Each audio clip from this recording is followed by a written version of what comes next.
Everyone, welcome back guys. Ay, girls pala, sorry. So, ayun na nga girls. So, anong gagawin nyo kapag niloko kayo ng asawa nyo at saka ng boyfriend nyo? Ito yung, bigyan ko lang kayo ng technique or ng idea kung ano gagawin nyo. So, ito kanya-kanyang tawag dito, kanya-kanyang kung ano gusto nyong gawin. Kung kaya nyo ba or just na lang, pabayaan na lang, gano'n. So, ito yung possible na pwede nyong gawin kung kayo ay single. Sige, sa single muna tayo magsimula. So, kung mag-jowa pa lang kayo and mag-girlfriend pa rin kayo, so, ito yung pwede nyong gawin. Kung gusto nyo lang naman girls, kung gusto nyo lang, okay? So, bibigyan ko lang kayo ng idea. So, ito yung pwede nyong gawin. For example, syempre, single ka, hindi ka naman married, diba? So, meron kang right to do whatever you want to do, okay? So, una, for example, nahuli mo siya na nagloko siya talaga, and then, nagdi-deny pa siya. So, pwede mong gawin, halimbawa lang naman, kung 50-50 kayo, siya yung nag-share ka din sa kanya, and nag-share din siya sa'yo. Sa mga every time na lumalabas kayo, ganon. Kasi hindi naman kayo nagsasama. So, pwedeng ang gawin mo is gumanti ka in a way na, kasi niloko ka na eh. I mean, okay ba sa'yo na niloloko ka? Gusto mo ba yun na sinasaktan ka? So, pag ganun kasi parang for na lang eh, parang pinaglalaroan ka lang, diba? Di pa naman kayo married.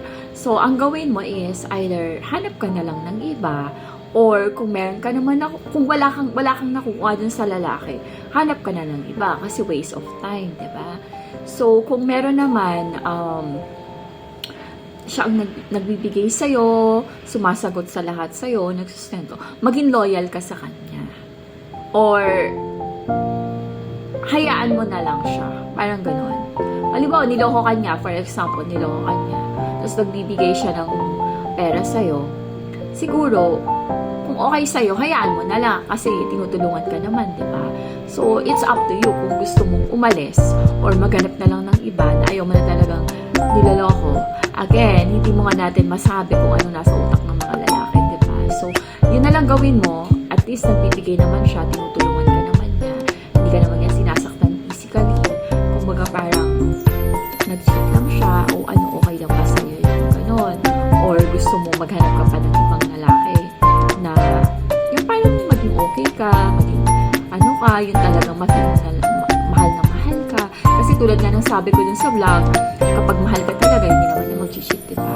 So ayun na nga, so kung nasa sa'yo pa rin kung ano gusto mong gawin, kung gusto mong mag-cheat din or hayaan mo na lang siya kasi nga inaalagaan ka naman niya. In a way na binibigyan ka ng allowance, siya yung sumasagot ng rent ng condo mo, mga foods mo, kahit ano pa, yung mga ganon. So, it's up to you kung ahayaan mo na lang siya or hanap ka pa ng iba, parang ganon.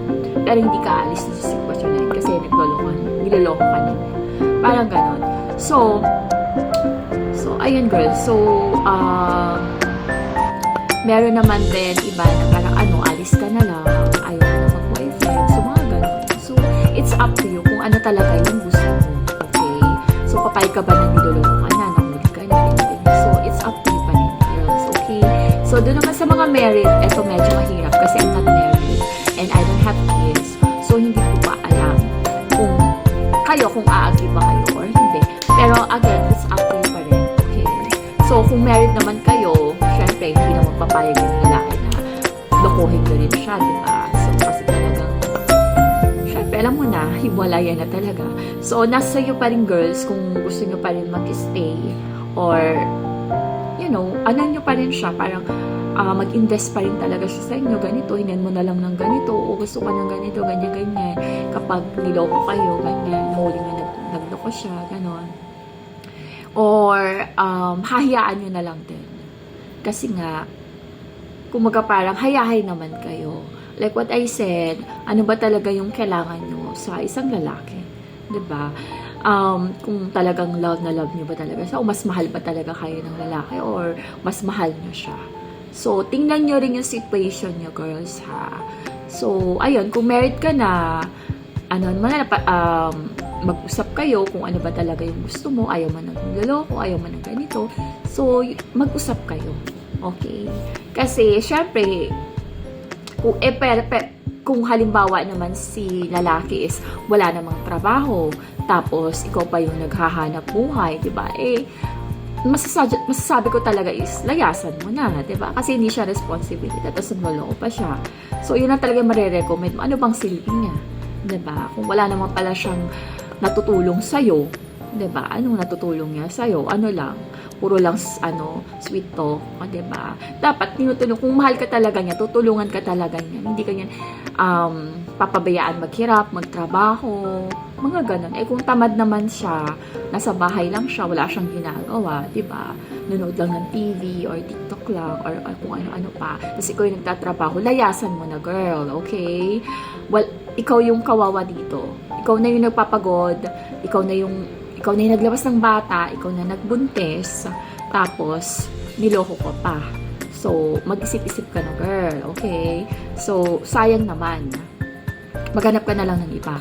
Yun yung marirecommend ko sa'yo. Kung ikaw yun, hanap ka ng iba, mag-ayos ka ng sarili mo, hanap ka ng totoong magmamahal sa'yo at makakatulong sa life mo. Okay? So, meron at meron, girls. Lagi yung sinasabi, meron at meron. Ano lang kayo, labas lang kayo, or maghanap kayo ng way, okay? So, ayun lang, girls. yun yung mga tawag dito. Binibigyan ko lang kayo ng idea kung ano yung pwede nyong gawin, okay? Tapos, dapat mas mahal nyo yung sarili nyo kaysa sa mga lalaki. Yun lang yung lagi nyo sasabihin, okay? Para hindi kayo dito yung lugi, okay? So, ayun lang, girls. So, medyo mahaba na. Basta again, eto lang yung mga kung ano lang yung gusto nyong gawin, kung ano yung napupusuan nyong gawin, okay? Kung gusto nyo bang makaalis sa pain, diba? Kaya nga marami din mga babae na single kasi ayaw nila ng stress, ayaw nila ng, alam mo yung parang, niloloko sila, ayaw nila ng mga babaero, ayaw nila ng nagloloko, diba? Sino ba naman yung may gusto ng ganun, diba? So, nasa inyo, girls, yun. Kung aalis kayo or gaganti na lang kayo, nahanap na lang kayo ng iba. Parang ganun. Dahil nga meron kayong mga pinanghahawakan na hindi ko alam kung ano yung mga pinanghahawakan. So, ayun lang, girls. So, thank you for watching. And comment lang kayo, girls, kung nagustuhan nyo ba yung video ko and kung ano pa yung gusto ng topic, okay? Kasi, tayo dito? Real talk lang. So, and I hope sana nakakatulong ako sa inyo, girls. And thank you for watching. Bye! See you on my next vlog. Thank you, guys. Mwah, mwah, mwah.